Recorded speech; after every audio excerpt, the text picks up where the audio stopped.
bekerja sama dengan Indonesia Career Centers Network atau ICCN. Kubisa juga bekerja sama dengan Kormo Jobs, persembahan dari Google Indonesia. Kubisa juga bekerja sama dengan Neolight Consulting dan pasti bisa juga bekerja sama dengan Universitas Tuan Rumah, Universitas Negeri Malang, Jawa Timur, dengan bangga mempersembahkan Kupas to Kapus dengan tema nih yang keren banget kali ini, cari juara di mata HRD. Waduh, nah dia jadi ingat ada data ya dari Badan Pusat Statistik atau BPS itu mencatat nih bahwa jumlah pengangguran di Indonesia sebesar 9,1 juta orang pada Agustus 2021 dan jumlah ini ternyata itu naik dari 8,7 juta orang pada Februari 2021. Nah dari data ini teman-teman ya, bagi teman-teman yang ingin mencari pekerjaan atau sedang menyiapkan nih untuk bekerja, saya mau mengucapkan selamat dulu nih kepada teman-teman, sudah ada di kelas yang tepat, di webinar yang tepat nih. Karena apa? Karena sudah mau satu langkah lebih maju daripada yang lainnya. Tadi kan jumlahnya cukup tinggi ya teman-teman, apalagi meningkat nih. Jadi keren banget teman-teman yang sudah bergabung di sini. Tapi sebelum Nadia lanjut, Nadia mau memberikan informasi terlebih dahulu nih. Seperti biasa nih teman-teman, kami semua yang ada di sini akan menemani Anda dimanapun Anda berada, dan pastinya kami harap Anda tidak malu untuk bertanya, karena nanti akan ada sesi tanya jawab atau Q&A di 30 menit terakhir. Dan juga kami nih masih memiliki voucher GoPay senilai masing-masing Rp50.000 untuk 2 orang pemenang. Tapi ada 3 orang nih. Yang pertama, beliau merupakan seorang sekretaris jenderal dari PPIK Universitas Negeri Malang. Kita sambut dan juga sapa bersama Bunda kita semua, Dr. Anda Fatmawati. Selamat siang Ibu. Selamat siang Mbak Nadia. Fresh ya, luar biasa. Ya. Dandannya cepet banget Bu. Tadi masih pakai hijab hitam, ada jadi udah berubah. Jilbab nih. Dosen Universitas Muhammadiyah Malang. Kita sambut dan juga sapa bersama ada Mas Rizky Lestiono. Selamat siang Mas Rizky. Selamat sore. Ini sore. Kita sambut dan juga sapa bersama ada Coach Nizar Primadi Dansua. Selamat siang Coach Nizar. Selamat siang Mbak Dia, Mas Rizky dan Bu Fatma. Baik. Alhamdulillah baik. Suara saya lanjut aja nih, kayaknya Sobat Bisa udah nggak sabar ya. Nadia juga udah nggak sabar nih mau dengerin opening speech dari orang keren kali ini nih. Kita acara inti yang pertama ya. Ada opening speech. Bu Fatma sudah siap untuk memberikan opening speech yang luar biasanya Bu? Insya Allah siap. Oke. Karena Bu Fatma sudah siap, Nadia dan juga aku bisa dengan bangga mempersembahkan untuk Anda Bu Fatmawati. Silakan. Kompetisi tidak hanya dengan sesama fresh graduate, tetapi juga dengan pencari kerja yang sudah berpengalaman di bidangnya. Oleh karena itu, daya saing yang cukup tinggi dari setiap lulusan pendidikan tinggi untuk dapat memperebutkan suatu pekerjaan. Salah satu daya saing yang perlu dimiliki adalah kompetensi budi serta persiapan diri yang baik dalam mengikuti proses rekrutmen dan seleksi. Proses melamar pekerjaan harus dilakukan dengan penuh persiapan, baik persiapan pribadi maupun persiapan administratif lainnya. Persiapan yang baik akan membuat proses melamar pekerjaan arah memberikan hasil sesuai dengan yang diharapkan. Bisa dengan bangga mempersembahkan untuk Anda Mas Rizky Lestiono, silahkan. Di akademik itu saya demonstrasikan semua jawaban saya dan saya yakin bahwa ini terobosan-terobosan pembelajaran yang terkini nih. Jadi teman-teman buka lagi deh buku mata kuliahnya. Kalau ada terobosan apa yang diajarkan oleh dosen-dosen kalian, itu nanti dipakai senjata untuk interview, untuk show off. Karena itu penting banget ya, kita harus songong tapi elegan gitu ya.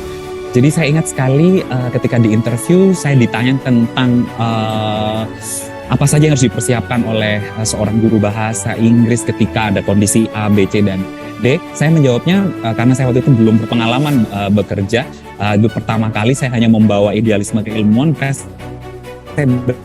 dan saya ingat bapak interviewernya itu beliau sekarang jadi kolega saya.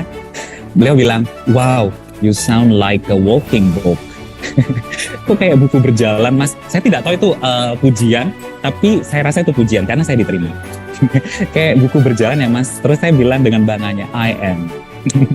Saya Pak gitu, karena saya memang belajar 4 tahun untuk itu, dan saya setiap Pak berdiri di depan kelas menginspirasi mahasiswa, dan saya bisa membawa waktu itu ya, saya pakai bahasa Inggris tapi interviewnya ya, saya bisa membawa anak-anak Universitas Muhammadiyah Malang, kampus swasta, untuk bisa juga alumninya bisa setara gitu. Itu yang saya janjikan, setara juga nanti dengan alumni Universitas Negeri Malang, meskipun dalam hati saya ya Universitas Negeri Malang tetap pasti wow gitu ya, tapi ya begitulah Pak, jadi kecap nomor 1. Jadi saya selalu bilang bahwa I believe that I can take the level of the students of University of Muhammadiyah Malang to the level similar to State University of Malang at least, begitu. Jadi bagaimana nanti mahasiswa di Universitas Muhammadiyah Malang ketika mereka PPL ya atau magang di sekolah di SMA Tugu Malang, mereka biasanya kan satu ruang guru bersama anak dari Universitas Negeri Malang, Universitas Brawijaya. Biasanya anak-anak Universitas Muhammadiyah Malang itu jiper begitu ya, jadi kayak tuh kampusnya keren-keren gitu. Saya bilang nggak boleh, itu yang mau saya bangun gitu, karena saya tahu Pak level mana yang bisa dicapai di Universitas Negeri Malang. Itu idealisme saya pada saat itu, dan saya diterima. Kemudian saya tidak bisa dipromosikan untuk jadi dosen tetap. Saat itu saya jadi dosen kontrak selama 2 tahun, tapi saya cuma pikir bahwa oh nggak apa-apa deh 2 tahun saya dikontrak dulu, karena saya butuh kop institusi. Karena saya mau ngelamar beasiswa nih, harus ke luar negeri begitu. Jadi nanti mungkin teman-teman di sini juga bisa Ridini, Nadia, dan Ku bisa dengan bangga mempersembahkan untuk Anda, Coach Nizar, silahkan.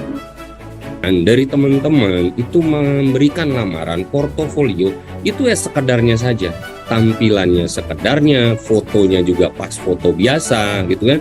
Akhirnya dari sekian ratus resume yang harus disortir oleh para recruiter gitu ya, yang dilihat hanya apa? IP tertinggi ya, dengan maksimum total misalnya penerimaan adalah 100 orang yang dites. Ya sudah, 100 orang dengan IP tertinggi itu yang akan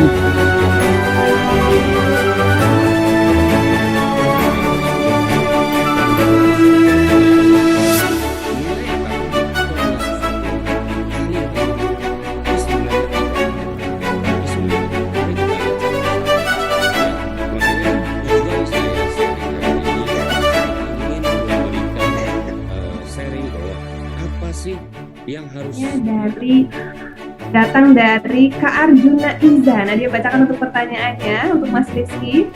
Permisi, mau bertanya dong, saya sebagai mahasiswa baru mau minta tips dan trik untuk menghadapi kuliah supaya bisa ambis seperti Mas Rizky. Silakan Mas Rizky. Bagaimana supaya bisa tips dan triknya adalah ya teman-teman harus ambis, tapi ambis dalam hal yang positif ya. Maksudnya pertama kita harus setting the goal. Jadi Mas atau Mbak ini Arjuna, cowok Arjuna ya pasti ya. Jadi Arjuna harus set the goal dulu. Nanti ketika aku lulus kuliah, aku mau jadi apa?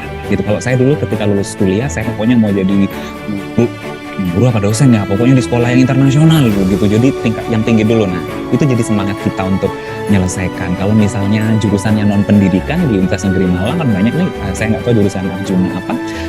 Coach Nizar izin bertanya, dalam menjalani interview apakah HRD punya penilaian subjektif tertentu dalam menilai dan memilih kandidat yang diwawancarai? Silakan Coach Nizar. Oke, makasih Mbak Nadia.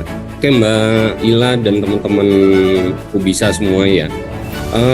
Penilaian subjektif itu akhirnya adalah di awal. Di awal apa? Karena harus menilai dari sisi akademik. Subjektif kan? Karena belum melihat fakta yang sebenarnya yang tadi Mas Rizky bilang dan juga Bu Fatmawati bilang, akhirnya cover the book gitu kan. Orang menilai dari covernya. Nadia pamit undur diri. Wassalamualaikum warahmatullahi wabarakatuh. Sampai jumpa.